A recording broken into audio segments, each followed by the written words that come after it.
at CinemaCon, Joker 2 trailer dropped, and I almost forgot about this because everything else has really consumed my newsfeed rather than the Joker stuff along the way. Yeah, that a part of me made me like a little bit concerned. I saw the trailer. I liked it. It looks crazy. It looks fun.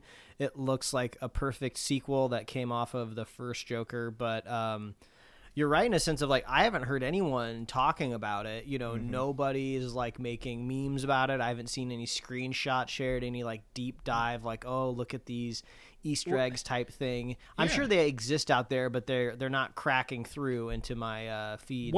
One of the things I would say to that is that this is very much a teaser trailer along the way. There's no story points, right? It's very much a bunch of quick clips and some music, but continue. Yeah, but this feels like something where do we even need more of this? Like, need more like advertising in a way, right? Like, this trailer is enough for me. Yeah, I already plan on seeing it. It just reminded me like, oh yeah, I really liked the first movie. You know, the first movie had a little bit of a reality to it. You were talking about earlier with popcorn buckets. Because it wasn't out yet. Everyone thought it was going to be the fall of society, or it was going to go see the Joker movie, and then they're going to go out into the streets and like vandalize cars or something. And then really everyone came out of the theater going like, oh, we need better mental health care in this country. So it seems like this is just mental health care part 2. Please pass some sort of a budget for this.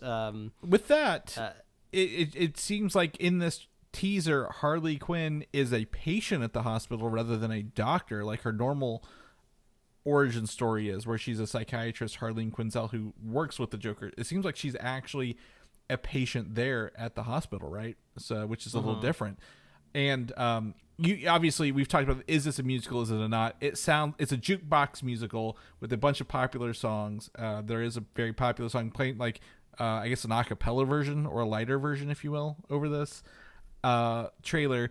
But my concern is, Mike, when I said Harley Quinn's a patient there, played by Lady Gaga, who's a musician, is it a fake out? Is Joker 2 in his head the whole movie rather than actually being things that happen? Because if you remember the first one, there's a fake out scene with from Deadpool 2 as Zazie Beetz, who is like his love interest, and he fancies that she feels the same, but she doesn't. Like, he breaks into her apartment and you come to find out it's all in his head. So like, is she a fake out? Is like he sees her and then he creates a story in his head?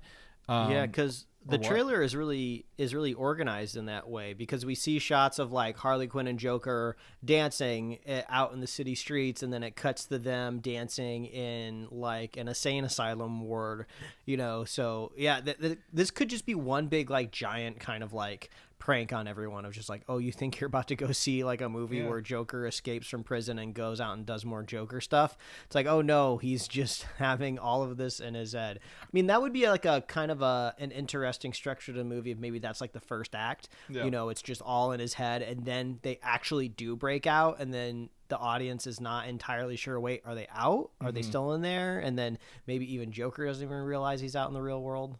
Yeah, to me, my mind went to that Leonardo DiCaprio movie where he's at the insane asylum and he thinks he's a detective there. I had the name and I lost it. Someone's probably yelling at me. I'm gonna get some text tomorrow morning about the name of this movie. Are you talking about Shutter Island? It's like Shutter Island meets that awful Zack Snyder movie that he wrote and directed. What was it called? Sucker Punch? Which one? Yeah, Sucker Punch. Sucker Punch? Because Sucker Punch was very heavily on the music. But I think the music seems to be a heavy important thing. So I think it will have those musical elements. But I think maybe it's a mixture of real life things and fantasy at the same time, right? Like maybe it's not all in his head. Maybe it's not all real, but like maybe it's a mix of both of them. Or it even could be Joker 2 being like, maybe the viewpoint isn't from Arthur Fleck's point of view, maybe it's from Harley Quinn's point of view, the movie is instead of his. So we could be surprised.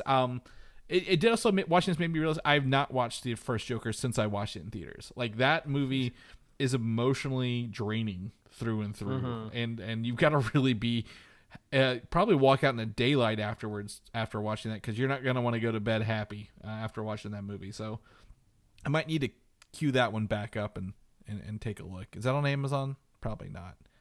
It could be. You mentioned off air in our personal text, literally David Zaslav will license any movie to any streamer right now. Was it the Batman is on Tubi? I think you showed me. Yeah, the Batman, the Suicide Squad is on there. I think I saw Green Lantern on there. It seems like they don't care. They're like, we don't need to worry about exclusives. If Tubi wants to buy it, I want the money. Yeah, we need the money real bad. I'm gonna put Joker in Just Watch. We like to go Netflix, Max on Prime, and Netflix with ads. So you can watch it if you have Netflix or Max right now. So it seems like it's part of that streaming service over there. Moving on, Superman. James Gunn is not at this convention, but he did send in a video, and